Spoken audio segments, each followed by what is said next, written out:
ಈ ಗಾಂಧಿನಗರದ ಕನ್ನಡ ಕನ್ನಡ ಕನ್ನಡ ಅಂತಾರಲ್ಲ, ಈ ಗಾಂಧಿನಗರದಲ್ಲಿ ಎಷ್ಟು ದುಡ್ಡು ಇಸ್ಕೊಂಡು ಬೇರೆ ಪರಭಾಷೆ ಪಿಕ್ಚರ್ನ ಬಿಟ್ಟಿಲ್ಲ. ಅಲ್ಲಿ ಅಭಿನಯದಲ್ಲಿ ಅಲ್ಲಿ ತೆಲುಗು, ಅಲ್ಲಿ ತಮಿಳು, ಇಲ್ಲಿ ತೆಲುಗು, ಅದೇ ಕನ್ನಡ ಸೆಂಟಿಮೆಂಟು ಮತ್ತು ಪ್ರಜ್ವಲ್ ದೇವರಾಜ್ ಆ ಸೆಂಟಿಮೆಂಟು, ಆ ಎಕ್ಸ್ಪ್ರೆಷನ್ ತುಂಬ ನೀಟಾಗಿ ಇದು ಭಾವನೆ ಮಾತ್ರ ನೀಟಾಗಿ ಚೆನ್ನಾಗಿ ತೊಗೊಂಡೋಗಿದ್ದಾರೆ. ಮಾತ್ರ ಪಿಕ್ಚರ್ ಮಾತ್ರ ಎಲ್ಲೂ ಬೋರ್ ಹೊಡ್ಸಲ್ಲ, ತುಂಬ ಚೆನ್ನಾಗಿದೆ. ಆದರೆ ಪ್ರಜ್ವಲ್ ದೇವರಾಜ್ ಮಾತ್ರ ಆ್ಯಕ್ಟಿಂಗು, ಮೀಡಿಯಾದಲ್ಲಿ ಒಬ್ಬರು ಯಾವ ರೀತಿ ಇದು ಮಾಡ್ತಾರೆ ಅನ್ನೋ ಒಂದು ಸೆಂಟಿಮೆಂಟ್ ಇಟ್ಕೊಂಡು ಪಿಕ್ಚರ್ ಚೆನ್ನಾಗಿ ಮಾಡಿದ್ದಾರೆ. ಆದರೆ ನಮ್ಮ ಪಿಕ್ಚರು ನೋಡೋದಕ್ಕಿಂತ ನನಗೆ ತುಂಬ ಬೇಜಾರಾಗಿದ್ದು ಈ 2 ಶೋ ಕೊಟ್ಟಿರೋದ್ರಿಂದ ತುಂಬ ಬೇಜಾರಾಗುತ್ತೆ.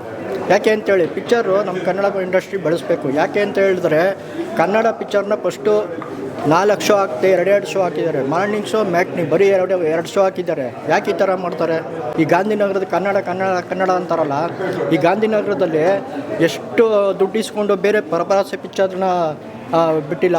ಅಲ್ಲಿ ಅಭಿನಯದಲ್ಲಿ ಅಲ್ಲಿ ತೆಲುಗು, ಅಲ್ಲಿ ತಮಿಳು, ಇಲ್ಲಿ ತೆಲುಗು, ಅದೇ ಕನ್ನಡ 4 ಪಿಕ್ಚರ್ ಇವತ್ತು ರಿಲೀಸ್ ಆಗಿದೆಯಲ್ಲ. ಯಾಕೆ ಅದೇ ಈ ಥಿಯೇಟ್ರ್ ಅಭಿನಯಕ್ಕೆ ಹಾಕ್ಬೇಕಾದಲ್ಲ ಬೇರೆ ಪಿಕ್ಚರ್ ಕನ್ನಡನ? ಯಾಕೆ 2 ಶೋ ಮಾತ್ರ ಹಾಕಿದ್ದಾರೆ? ಅಲ್ಲೂ 2 ಶೋ ಹಾಕಿದ್ದಾರೆ. 4 ಪಿಕ್ಚರ್ ಕನ್ನಡ ಇವತ್ತು ರಿಲೀಸ್ ಆಗಿದೆ.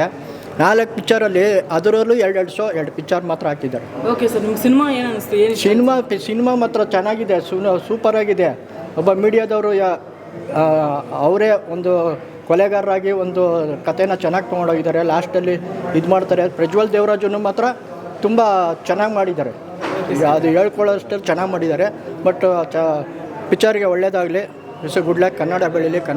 ಕನ್ನಡ ಇಂಡಸ್ಟ್ರಿ ಚೆನ್ನಾಗಿ ಬೆಳಿಬೇಕು. ಕನ್ನಡ ಓಡಬೇಕು. ಕನ್ನಡ ಮಾಧ್ಯಮಕ್ಕೆ ಫಸ್ಟು ಬೆಲೆ ಕೊಡ್ರಿ, ಆಮೇಲೆ ಪರಭಾಷೆ ಚಿತ್ರಗಳು ಇದು ಮಾಡಬೇಕು. Okay, thank you. Best of luck.